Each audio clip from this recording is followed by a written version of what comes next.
to All Hitches Nova's #1 award-winning football podcast. Coach Mesa, how you doing, buddy? We're here. We made it to 2025. We made it 2025. I wonder if anyone's missed us. We haven't been on a lot. I mean, I'm curious if anyone's missed a show. We're back, baby. We're back. We're better than ever. I've never felt this energized. I can tell. You are full of pep and energy over there. Yeah, I just drank. I got a brand new. We're talking about the holidays here, buddy. We've got catching up to do with everybody. I got a state of the art latte, espresso, the mocha, frappuccino, whatever else it does, machine. And I put my beans in. It grinds them automatically per cup, and then boom, makes my drink. Yeah, and I can tell we're not in the holiday season because you don't have your Wally World. Yeah, back to the traditional mug. We're big holiday guys. You and I, I'm a big holiday guy, and I've taken out. I had a tree behind me. I had my leg lamp behind me. I'm kind of getting over the depression now. Yeah, it's hard because we love my kids love the holidays. But we got to move on. You do have to move on. Just like we had to move on from the 2024 season, we are now moving on to the 2025 season. 2025. Now, my lights are still on outside my house. Let me just say that. My Christmas lights are still on. My Christmas tree is still up in my house. All my stuff is up, but yeah, I just got rid of some of the knickknacks that I had here, but everything else is still up. I took down my inflatables because of snow, because they was going to cover snow and they'd be all wet and nasty, so I pulled them all up. I did the same. And as everybody's watching this, we're in the middle of a huge blizzard. Yes. As everybody watches this, it is not gonna pass right by us. We're gonna be stuck in Puxatawny for a few more days. Make the weather. I mean, look, it's nice to have the snow and a little hot cocoa and hot chocolate and watch the snowfall and all that stuff. While I drink some lattes and some other stuff, off my fancy machine. Were the holidays good for you? In the new year, everything was good? It was good, and I always enjoy the holidays. It has been a depressing NFL football season for you and I both. As I am currently rocking the 49ers hat. We're both a little bit, but it's tough. It's been a depressing season, but hey, you know what? I get to look forward to the draft. That's right. There's always next year, right? There's always next year. And speaking of the draft, we got to watch the first game of 2025, not the 2025 season, but the first high school football game of 2025 with some guys who look like they're going to be playing on Saturdays next fall. We got to watch the St. James Classic, the old, I think 3 years in now, the third inaugural game of the Virginia versus Maryland Senior Bowl, and that was fun. It was a fun little thing. We had our man Adam Schefter, Carl Frederick was there. And for Prep Red Zone, he was kind of watching stuff and reporting back to us. He had to pay $85 to watch from the stands. Poor guy. They didn't let him in. I told him to say he's with All Hitches, and he didn't. Who would have thought All Hitches is carrying maybe more gravitas than a lot of these esteemed, different, recruiting services. That's pretty impressive on our part, huh? Yeah, but I mean, it is because we are award winning. I mean, how many award winning Nova football podcasts are there out there? This many, zippy, zero, nada. But now there's one. Yes, people probably didn't know that, but the great Nova Legends, a great podcast in his own right, awarded us best new podcast in his annual awards. So we were very grateful to win that. And we were named with some, pretty, top-notch company there. We had Chad Ricardo was named there with Dwight Vick. Yeah. And his, Nova Hoops. And a bunch of other guys. So definitely, we felt good about that, man. It's been a good 2024 for All Hitches. It has been, and we hope to improve some more. But a pretty good game. It was a good game. Virginia pulled it out. Almost pulled out this year. I know you and I were wondering, where some of the players were. Hopefully, next year we'll get some a better showing. Yeah. But Vince or Dennis, Or boy, Dennis, our man. if there was one player who stood out in that game, it was him. He looked real. I mean, offensively, defensively, there were some guys on the defensive side looked pretty good, but I thought Dennis looked really good out there. Dennis looked good. We liked the quarterback, Yeah. right? For Virginia, he had to play the whole game. Yeah. Because of the injury to the other quarterback from Flint Hill, and to the quarterback from the Merritt School, I think in DC. Oh yeah. He ended up having to play the entire game. He's going to Temple. Other notables, we saw Troy Lucas from Westfield. Yeah. I'm thinking of some Nova guys, a rack of Hayfield guys. They had the coaching staff there, so that makes we had a few guys, a guy from West Springfield playing as well. We had some West Springfield guys, a couple South County guys. Had Aaron Barluga and Tyler Orth were there. It was a good little show in there. They did kind of a defense struggle early on in that game. Yeah. And then Maryland kind of pulled away at the end. And you and I were both talking, and one, they called it Virginia versus Maryland, and it really wasn't, because it was not encompassing all Virginia. And I do think a statewide team would be really tough to make, personally. I think that. So talking about in California, there was a couple years where they had a Southern California team. Yeah, I was going to ask you that. Versus Texas. Yes. But because California, obviously one of the bigger states in the union, but they did have essentially a localized, and it really wasn't even all Southern California. It really was essentially what's CIF Southern section, which is this really large region of players there playing Texas, and I don't know if they're all playing from Texas. My guess is probably not. It's probably more, but although they were coming here, so maybe it was a little more. They came to California, which maybe made it a little more feasible. So I do think trying to make it all-star Virginia team be really tough.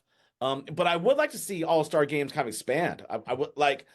So we were talking about maybe Northern Virginia versus Southern Virginia. I think just Fairfax County versus Prince William County. You could host it somewhere. I think it would be. I mean, I don't know if the St. James would be willing to host that, but I think that would be a pretty good game. I mean, yeah. And I feel like you'd feel a rivalry between the two areas, right? I like that too. That's pretty good. Now, because what that ends up being, what we saw the other day, was kind of the DMV Bowl. Yeah. Which is awesome. I'm not saying that in a negative way. Right. I'm saying that for the most part, that was a DMV Bowl, because it was sort of mostly of a certain part of Maryland, mostly, and then DC, and then mostly a certain part of Virginia, right? So the parts that encompass the DMV. So, and that's kind of what it was. And I think that's cool in its own right. I mean, I all the people from 757, or not all the people, but a lot of people were online complaining, saying, well, there's not enough of our representation in this thing. And that's fine. I would say, then, you know what? Then let's just let's go with the DMV Bowl. Let's go full steam ahead with the DMV Bowl, and then just embrace that. Yeah. And can you imagine trying to drive up from Newport News up to St. James for practice? I mean, how far is that drive? Yeah, it's like 2 hours, right? It's just unrealistic. Yeah, I mean, so you're talking about 4 hours of drive time. I don't think that can happen. Now, if you were to have, and the problem is you couldn't even run to the summer, because most of those kids are going off to college, and so you couldn't even run there. So California, most of the All-Star games, when they did happen, happened at the end of the year. Yeah, they happened right about June is when they happened. The one bummer is that, like, here's the thing, and obviously we're critiquing, because that's what we're doing. We're watching and we're critiquing the show, but we have nothing but positive things to say about it, right? Yeah. In terms of the event, they did a good job. It was fun, all that stuff. We're just talking about ways to kind of, try to address some of the complaints that people were having. Right. On that note, it's kind of annoying. People always complain about things. It is, right? You can complain about anything, right? Oh, it was disorganized. Oh, I'm sure this is not an easy thing to put together. No, absolutely not. It's a real pain in the ass to put something like this together. It's a big event, and everyone's got all these critiques. We say to those kind of critiques, all right, here you go. Come on over, sit next to me, and you can work with me putting it together, right? Don't sit 2 hours that way or 2 miles this way, and just talk about, oh, well, you didn't do this, this, and this. Okay, buddy, well, come over here and help me then. Yeah. Well, that, and I know that just getting kids to show up sometimes can be difficult. So again, my own experience, I did not coach what used to be called the 605 game. I don't even know if they call it that anymore. Just getting guys to come to practice. I mean, because you're asking these guys, it's not like they're coming out of practice, getting out of school and walking out to the field. They've got to drive somewhere. They've got to go to practice there with a bunch of people they don't know. Just trying to get them to practice. I think sometimes that can be difficult as well. So I think trying to understand how difficult again, this is not so the comp, right, for college and for pro, right, for the Senior Bowl that they have. Essentially it's an NFL combine, right? Because you have NFL scouts there, so those kids are all going to show up. They're all going to play, and there's certain things, right? And in the NFL Pro Bowl, which fell apart, but at one point it was, rather prestige, and those guys get paid to do that. That's the same thing in high school. So you don't know who you're going to get to show up, and let's be honest, you probably get a ton of kids, a ton of receivers, not very many linemen, yep. 0 specialists show up. And so trying to kind of muddy, get your way through that, it can be difficult. Now, what we were talking about, and powers that be, you can go ahead and steal this if you like, or you can involve us in it, and we'll do our best to help. We won't be that person who stands 10 miles away yelling at you, the clouds, saying, "Hey, do better." No. We're going to help. We will help. Well promoted. Let's do a skills competition. Let's go Pro Bowl style. We talked about this the other day. Yeah. Let's do that. You're going to have everyone showing up. You can do strength stuff with linemen. Yeah. Right? All-star stuff. Pro Bowl skills challenge. Tug of war. Fastest man. Fastest man. Who's the fastest player in Nova? The Darryl Green Invitational. The Nova. Yeah. We could bring Darryl Green out. Who is the local guy? He is. Yes. Celebrity Deli will be there. Handing out sandwiches. We'll be doing the call. Dominion yachts. Fantastic. Dominion yachts. We'll be selling boats. Look, we're gonna do this. I think it's a great idea. So powers that be, DM us, email us, send us a Pony Express, send us a fax, whatever you can do, whatever you want to do. Let us know. Let's get the Nova skills competition. A throw off. How far you can throw the football? Yeah, remember the old Dan Marino, Randall Cunningham would freaking launch that thing? Yeah. Oh, I used to love that, man. Randall Cunningham had a freaking cannon on him. He did. He really did. Cunningham would freaking throw, I think, a freaking country mile. Brett Favre. Also a really good punter. Yeah. Well, Cunningham, I love Cunningham. He could do everything. Yeah. But yeah. I saw an interview with Jason Williams, and he said he thought that he said Randy Moss could be a Pro Bowl punter if he Randy Moss, huh? He said, yeah, I'm not surprised either. I mean, he was a stud too. Was the quarterback? Yeah. And I'm off on tangent because I'm sure people have probably seen the interview before. He was the football MVP. Randy Moss was a basketball MVP. Yeah. Isn't that wild? Yeah. That's always wild. I always find that wild. But yeah, it was a fun event, and I think anything can be improved upon, obviously. But yeah, so let's do it again. Now, speaking of fun events, we actually been, we weren't all just opening up presents and drinking hot chocolate this break. Your friendly neighborhood podcasters, we were doing stuff. Check the books, pal. We were doing stuff. We were doing things. We were doing a lot of things. We had interviews with coaches. We brought college coaches in. We did it all. We have college coaches. We got junior college coaches. We got brand new high school hires. We got it all. And we got a little something for everyone tonight. Little surprise for everyone here in this episode. We did an interview with our first new hire of the season. That is one Coach Josh Richards from Herndon, huh? How about that? Yeah, well, we're excited to talk to him, and hopefully everyone enjoys what he has to say. Yeah, so we talked about a lot of things, and we're going to go ahead and get that to you guys now. We got Josh Richards, the brand new coach from Herndon High School. Coach Richards, congratulations and welcome aboard, my man. I appreciate it. Thank you. I'm excited to be here. I'm always excited to talk to you guys. So, I'm looking forward to this and whatever comes with this conversation, I know it's going to be a great one, but I appreciate it. Thank you. Yeah, congratulations. So I'm going to start off with the question everyone's going to want to hear you answer.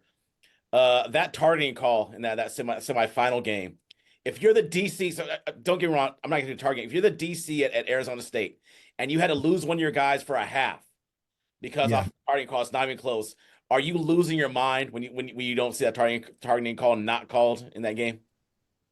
I mean, I don't know. Like the targeting call is a targeting call. I think a lot of things you practice and you look at, and there's some guys that, we tell to do certain things. I mean, even when you want to slow down the game for ourselves, like we try to say certain things that if there's a person that has to pull up, you got a person that has to pull up a hammy or something like that, and you just call it something, to slow yourselves down so that you don't get beat up by the offense itself. So yeah, like that's just something that's difficult when it gets into not being called. That's what you want something to be, sacrificing for. Yeah. Now, I didn't know Mason was going to come out with that question. I thought Mason was going to come out with something hard hitting. I think he was going to ask you about play calling or something. I didn't know where he was going with that. What I want to ask you though is, and I know it's been a long time coming. I said this all season long. You know this, and I've been a champion of yours. I've been talking about what you bring to the table, and it finally happened, right? A school finally was like, what the hell? We got to hire this guy. Now it worked out that it was the school that you were at. Yeah. I feel like, what do you think about that? I feel like it all kind of was worth the wait.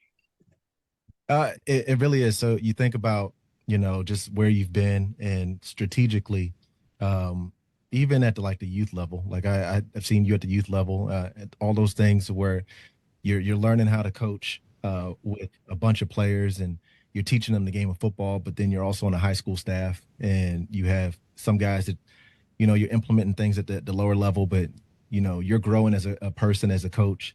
And then just, the staffs that you join, like some people will just join any staff just because they want to be an offensive coordinator or defensive coordinator or anything like that. But strategically looking at being a position group coach and the coaches that I coached under, when you look at Doc and what he's brought to the table at Lake Braddock, learning a lot there, and then going over to Westfield and really having an all-star realm of coaches. When you have, at one point I was probably one of two, the guys on staff that weren't a head coach at that time or hadn't been a head coach. You had a lot of those Jeremiah Davis, Pete Bendorf, all of them. It's like, so you're really learning, and then to have that leap of faith and then go to a program that it was Owen forever, and saying like, okay, what can we do here? I think that we can win here and take some of those things from the other two programs to kind of build yourself up.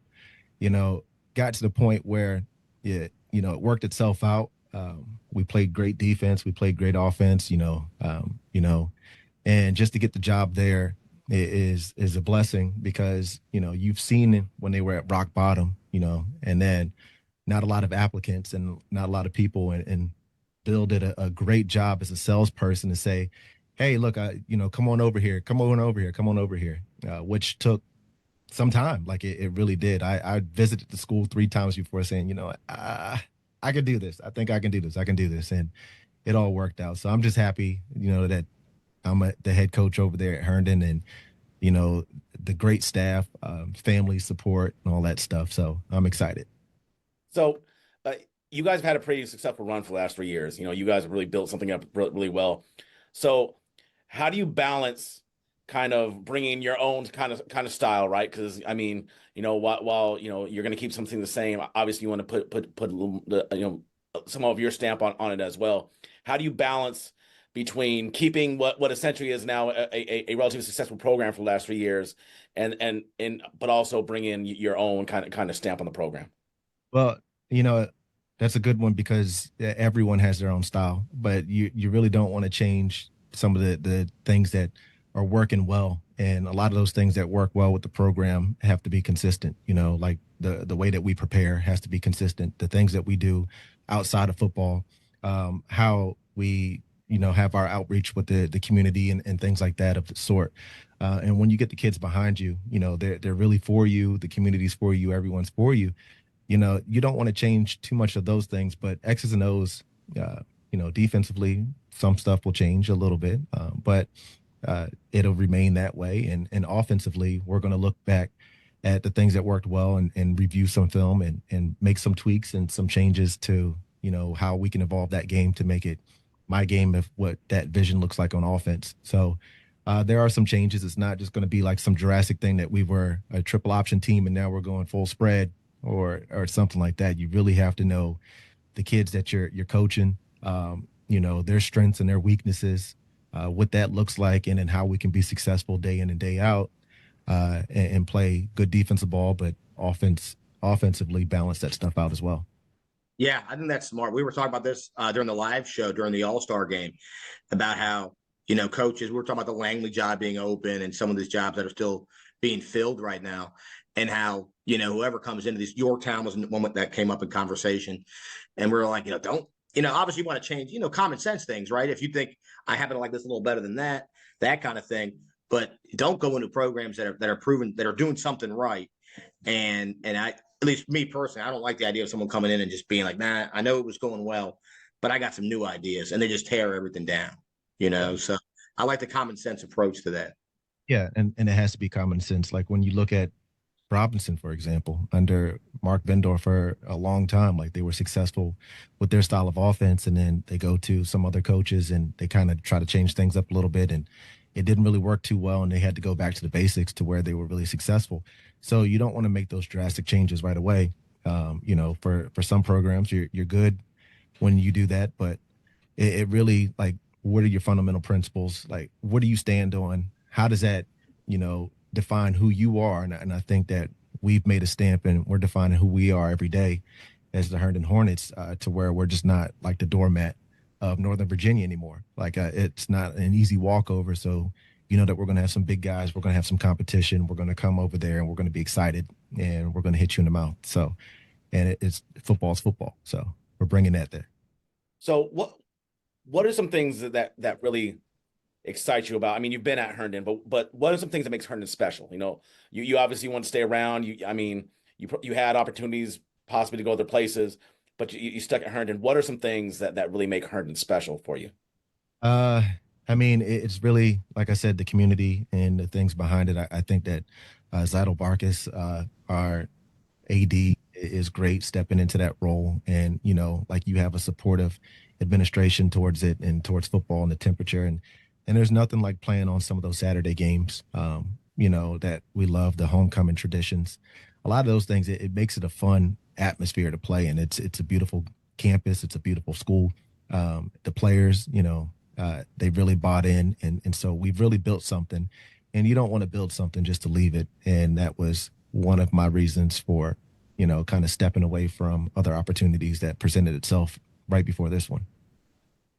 Yeah, I speaking of the things you guys have done over there, we talked about it in the off season. I mean, when we started the show in August, one of the first things when we got to the review of your district was you guys and you guys setting, competitions between you guys and Braddock, and some of the things that you were trying to do to set you apart, right, from other programs. Talk about that a little bit. Well, a lot of people, they look at their scrimmages and you strategically put your scrimmages together. Let me scrimmage someone who's a little bit tougher. We do fun stuff, like you guys see on Instagram and some of the things where we are out there doing slip and slides and all that stuff. But to bring in like Braddock, knowing that they're a team that's been to the regional championship and they've gone, back to back regional championships, and you're looking at gauging them and their bigs. You want your bigs to compete because the game is won in the trenches. So you go out there and we have the bench press competition, the tug of war, all of that stuff, just so that you put that mindset that, hey, I can compete with the best. And so when you do that, the kids really buy in and they continue to buy in. So, we're going to continue to do things like that. I think that this year we're going to Lake Braddock. So they came to us this past year. We're going to them, and we're going to do the same thing. You know, we're going to do all those stuff, maybe tire flips and some other things to really compete, but to get better, and then just, you know, fellowship with other coaches and you know, praise them for what they do best, and just kind of continue to have ourselves in the conversation. So the Liberty district's pretty tough. I mean, you've been in and out. What are some of the, you know, what makes Liberty District really tough to coach in? I mean, since you've been there and now you're gonna be the head coach, what makes it one of the more difficult places to coach? It's not your grandparents' Liberty District anymore, buddy. Oh, That's a fierce district now. yeah. Yeah. Well, you know, it's the coaches. There are a lot of good coaches that are there, seasoned coaches. You know, even with Yorktown having a new head coach, he's been there for quite some time. So you have some people who've really just, you know, grounded themselves, and they put themselves in the Liberty District, and, you know, they continue to play good football. So it's you never know who's going to beat you on what Friday. And I know that you guys talk about, you know, this team is going to be that, you know, this team is that one. They look really good.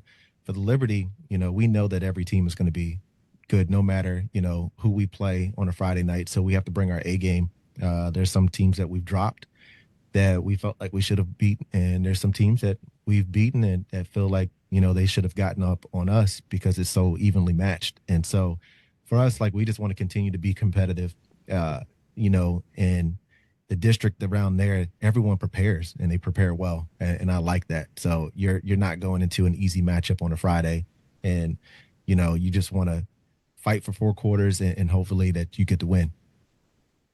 Now, let me ask you. I know every school does this differently, and if you can't answer it, that's fine. But I'm sure I'm always curious. One of the questions that I ask everybody is in regards to scheduling.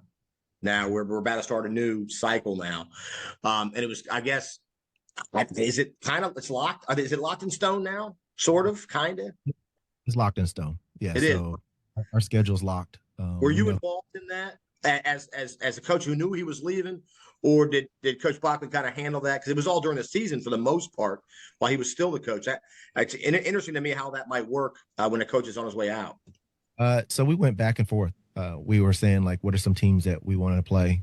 We reached out to some of those teams. Some of those teams where gave us a hard no, but it was strategic. You know, like we felt like we've upgraded ourselves and wanted to play better competition, you know, early on in the season. So we were going through and finding teams that would really match us for the next 2 years that we felt like can compete with us. And, you know, you want some games that you know that you can win that are there. But I feel like, you know, we have a tough one, and it's not like the past 2 years.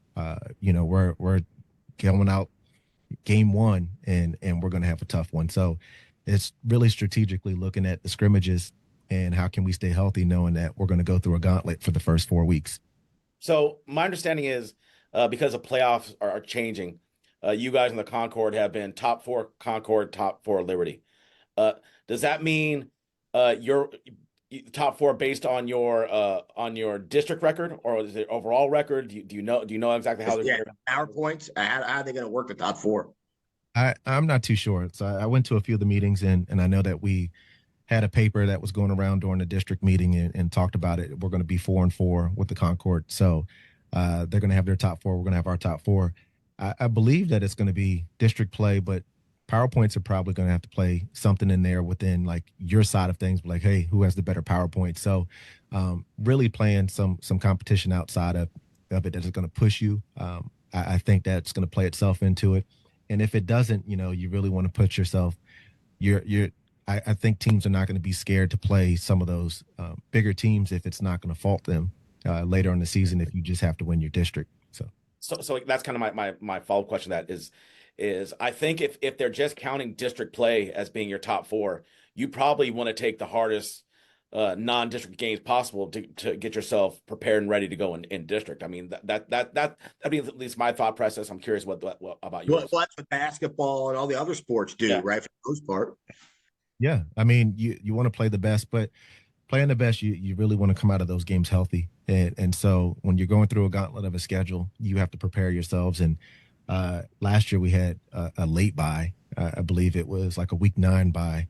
within the long season. And this year, I believe that we're going to have an earlier bye. So, we can play that tough competition, rest up, yoga, all the other things, stretch, make sure that we get our minds right, regroup, and then play, that tough Liberty District schedule. Yeah, I was wondering if like those meetings, they're very secretive. It's like the Supreme Court having meetings. When they do those, they had the power to kind of vote 4-4 or 5-3 or whatever they wanted to do. I know some of the other regions did it a little differently. We weren't privy to, we weren't invited to those meetings, unfortunately, Mason. They stood at the door and wouldn't let us in. But did you guys have the power to vote on the worth of PowerPoints, or that was not that was not able to be voted on, right? Well, that was a Bill thing. So, he went to all those meetings. I didn't go to those meetings, so change the points on the PowerPoints. I'd love to adjust.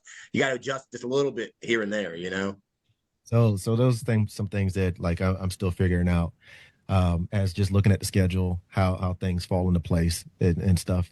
So I mean, I really don't know, but it's going to be an interesting season. I think that everyone in the Liberty District is really growing up, and so some of those teams that were walkover teams or that you would think in the past, kind of like Herndon was, are really stepping up. So we're starting to round ourselves out and even ourselves out in the Liberty. These are the things you're going to start getting asked now, buddy. You're going to start getting asked about this stuff. You're not going to have time for X and O's. You're going to have parent meetings. You're going to have admin meetings. You're going to have meetings with the top dogs about the districts and all that stuff. You're going to be like, I got a coach too. Yeah. So, the coaching, that's the easy stuff. It's going to be the things that are outside of it, but it's all a learning curve. So you look at how that is and you just embrace it and you just embrace the journey. I've talked to a lot of head coaches that have been out there from pretty much every school. Congratulate me. Some people have said they're year ones, and some of your year ones do's and don'ts, and have been really taking that stuff in to just make this transition as easy as possible. So just leaning on others who've been there, because I guess part of the club now. So when you're part of the club, like people, you are in the club now, buddy. It's good too to get some fresh blood. While this will be only my 5th year here. I mean, I've talked a lot about the fact that I felt like for a long time in FCPS, it seemed like a lot of retreads. It seemed like there were a lot of coaches, they just kind of got shuffled along. And not that anybody did a bad job, but it just seemed like it was held against a lot of people where you'd hear, well, that person has been a head coach. Well, they haven't been a head coach because they haven't got a chance to be a head coach yet. You know what I mean? So I'm glad you got in there. So talk me through a week at Herndon. What does a game week look like ideally for during the season? What would a game week look like for you? Game week, it really starts, Friday night once we trade film. So we will break down film. Saturday is usually us as coaches, we're watching film for the next week. We're preparing, and then we will have some type of coaches meeting on Sunday evening. Sometimes Zoom, sometimes in person, just depends on how that is. And then we just really lay everything out towards the players. Like, we'll give everything to them so that they have it on a Monday. We'll go in and then we'll film with the kids. So we lift film and we review. Tuesday is really just good on good. We do a lot of good on good. We look at a lot of scripting. Everything is just data based. So we break down film, and it's hours and hours and hours of film. And then you can see that the kids really buy into that. You're seeing kids who are watching 4 hours of film, 5 hours of film per week. Coaches are up there about 5 to 7 hours per week. And we're really just breaking down our opponent.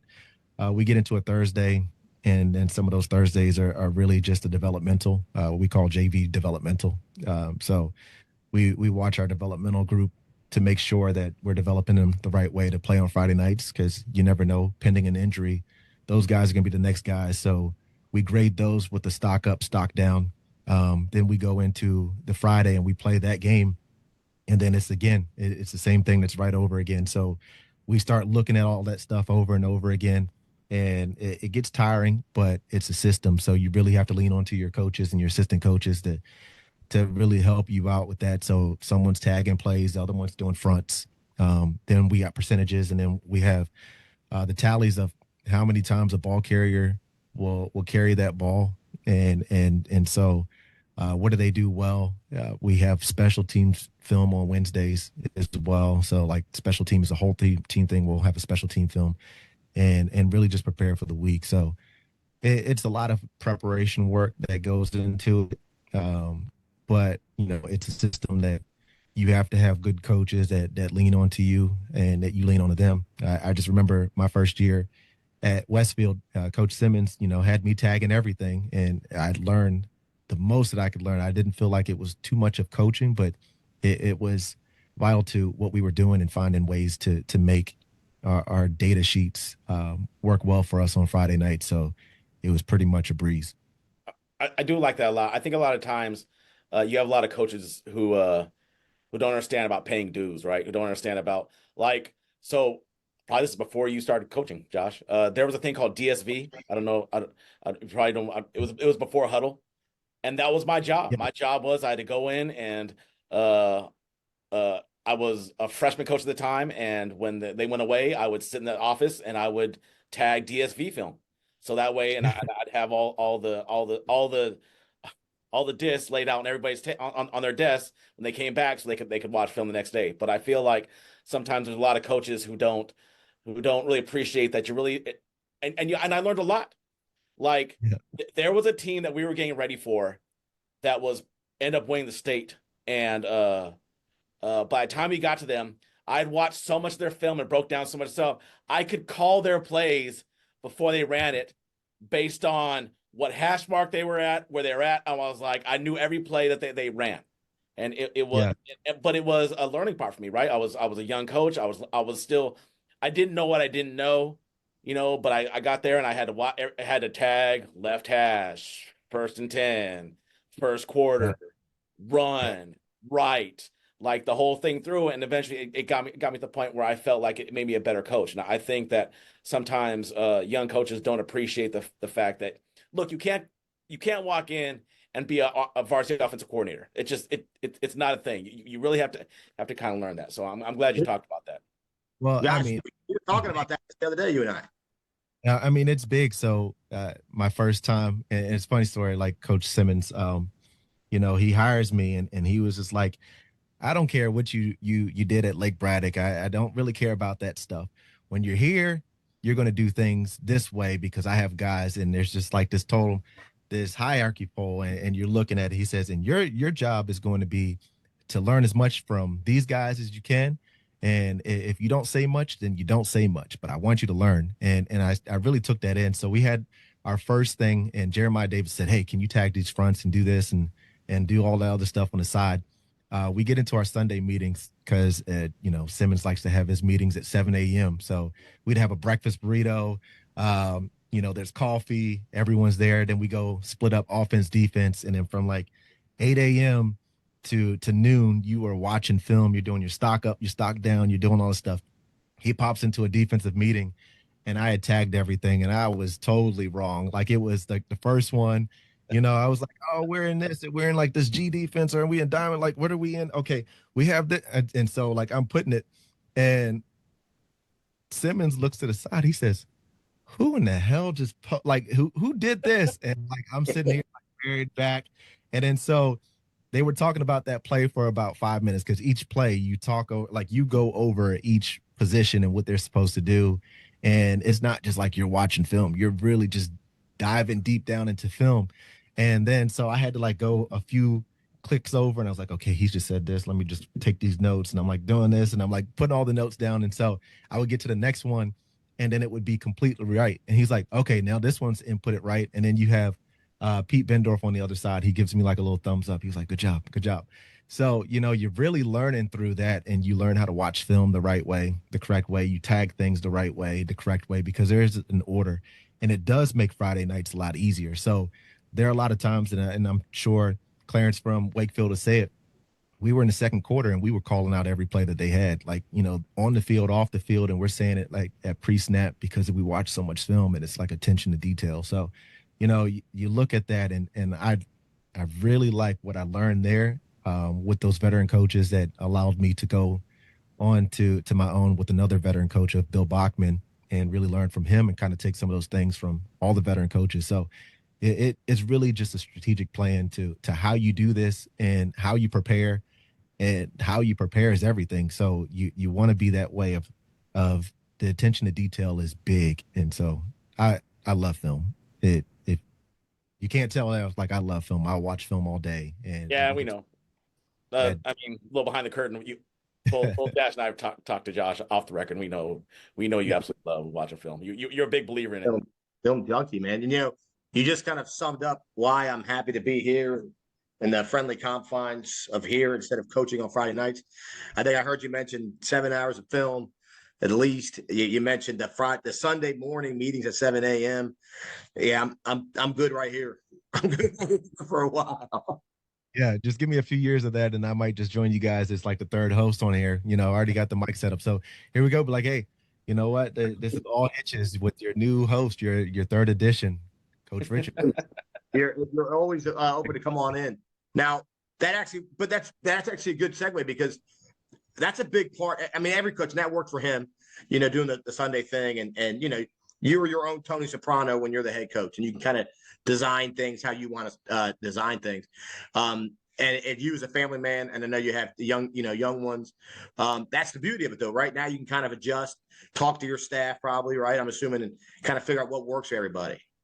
Yeah, and I mean that's a good thing. And you always want on your staff young coaches who really don't have that family component that can spend a little bit more time to where you're at a soccer game or some type of match or even going out to the movies and spending that time like you have some other guys who can kind of fill in where they fill in. So it's really important to have that well-roundedness. You have young coaches who relate with the kids that can watch film, they can do things, and then you have like your seasoned veteran coaches that you can lean on to support and be like, okay, when you were a head coach, how did you do this or do that? And it's just an even balance. So for you being the head guy, I look at it that way. Like it's a clear balance because at one point I was the young coach on the staff, and now then I'm becoming a coordinator, and you don't have those player relationships that the way that you used to because you're preparing different and you have a different role, and it's a role of authority and things of that sense. And now you're gearing that up, and it's everything. You have special teams, offense, defense, coaches, parents, admin, community, everything else. Like it really just adds on at that. And so you really need a strong team of supporters that are going to help you out, especially on the film side of it. Yeah. Now you are the man over there now. So a couple of things I'm going to ask you here. I'm going to ask you to give away some intel. Because right now we got, you mentioned Coach Martin. Coach Martin's probably watching. The whole Liberty's watching this. You probably got people in, every district kind of peeking in, seeing what's going on. Now, the word is you guys are going to come out. You're going to be running the Bill Walsh West Coast offense next year. Is that true? That's what I'm hearing. That's what I'm hearing. What do you run on offense next year? I just said we were not going to go out full spread, but I should just say we're just going to go out full spread and just like sling the rock to the right and left and just go deep ball. No, we're not going to do that. As a guy, like you look at what your strengths are and of your team and where are they strong, like where are they deficient, and how can we piece those things together. So for us, it's still really the early stages of that. Like there's a strong idea of where we're going to lean. Things that frustrate me as a defensive coordinator are things that I want to implement. And so there has to be that element of it. So it's the ones that make you watch film 10 hours a week versus 5 hours a week. I want to be more like those teams on the offensive side of things, because there's not a lot of coaches who will watch film as a staff. They don't have those staff meetings. They don't prepare that way because they're like, oh, your time is your time on the weekends. Football's long enough as it is. So come on Monday and let's coach some football and go that way. So, giving them something to think about is going to be very important, throughout the week, because you can't prepare. It was tough preparing for the triple option in 1 week, right? Like, so if you have that, so for a lot of teams, it's, you see spread every other week. And I think technology-wise, we've talked about this. I think COVID kind of opened it up, right? That you can do, the week. I'm not talking about during the week, obviously, but you can do coaches' meetings, differently. It's not it's not 1985 anymore, right? I mean, you can do this, what we're doing right now, sharing spreadsheets, sharing docs, sharing all that stuff, and opening it up without having to go in, I mean, it's me anyways, having to go into Herndon at 2 p.m. on a Saturday or whatever. Well, Zoom meetings are important. So we do a lot of that stuff, even with our stock up and stock down. We've done that for, quite some time. We'll all log on and we'll grade. We have a grade sheet. We'll grade our defensive staff and, like those players all the way down to those who, practice well throughout the week, because not everyone's going to play the same, but you're finding some way to grade everyone and say, okay, like this has been a good week and this is where this person is a little bit deficient or down on. So if we can build this person up, they can come in later in games or at vital times to come in and get their stats up, especially for a young guy that you want to give varsity experience to. We do that a lot to where we'll steal into early downs, like if it's something that's pinned, we will take some younger guys and put them right there, but have that blanket of older guys so that if they make a mistake, we can fix it, for a few plays and get them back out and get some of the other guys who needed a break to get back in. So it's always development that way. And for us, like we really just have to find that way, and you don't have to meet the same way and do those things to prepare these kids to have the best that they can have on Friday nights or even Saturdays in our case, because we play a lot of Saturday games. So. Yeah. Now, one thing I wanted to ask you, you've done a great job over there with the social media stuff, right? And it's funny how you look across the board at certain schools, right? Some schools don't do any. Some schools, doing okay. Kind of the average amount. They get on the Twitter, they get on their Instagram, they post their feed, maybe before the game or whatever, and that's about it. Then I think you guys have done it good, and the kids love that stuff. Oh, and yeah. I think it's growing, right? Social media is a big part of what you do anyway. Like think about the colleges and how you mimic the colleges. So if you're out there and you're posting things, if it's fun videos, if it's, trends that are out there and you're doing that and you do it in like a high lens and, a way that attracts people. You look at our social media following, we had probably like 250 followers when I took over the page. And then we are at like 1,500 right now and growing. Every day there's like a follower, people going back and looking at some of your older things, buying into the community, the Chuck E. Cheese shoot, some of those things that even teams are looking, right? So Madison was the first thing that they did a week later. It's like, oh, they did a Chuck E. Cheese shoot. Let's go with the fire trucks and all that stuff. And you're like, you're looking. And so you don't have to like, but you're looking. And so when you get teams like that are looking, it really helps out. Like, people are saying, wait, what is Herndon about? They have this or they have that going on. And, it's the fun songs that we put together for our weekly stuff, like the opponents that we play. Like we do trendy, fun stuff that the kids love and they buy into it.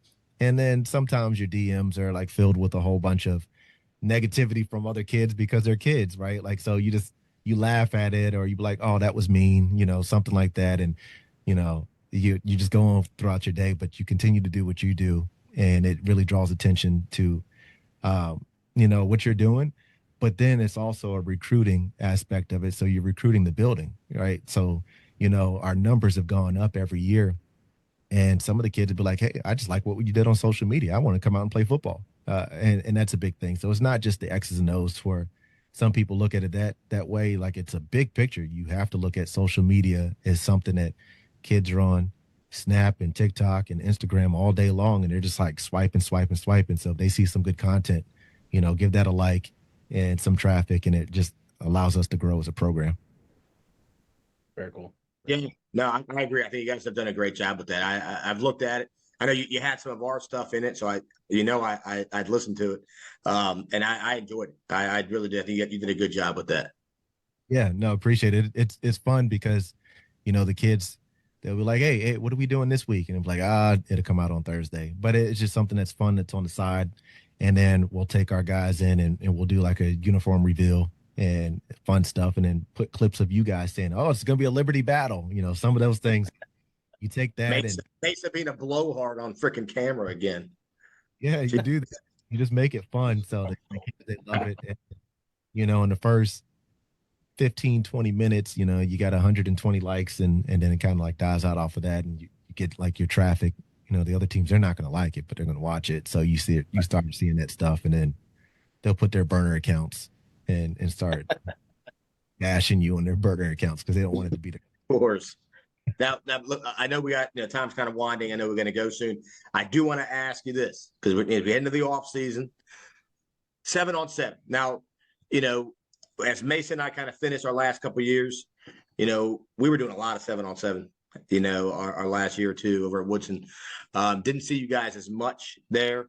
Now that you're kind of pressing the buttons, are we going to see more Herndon at 7-on-7s? Same, a little bit less? What do you think? Everyone's got different philosophies on that. I think 707 serves a purpose.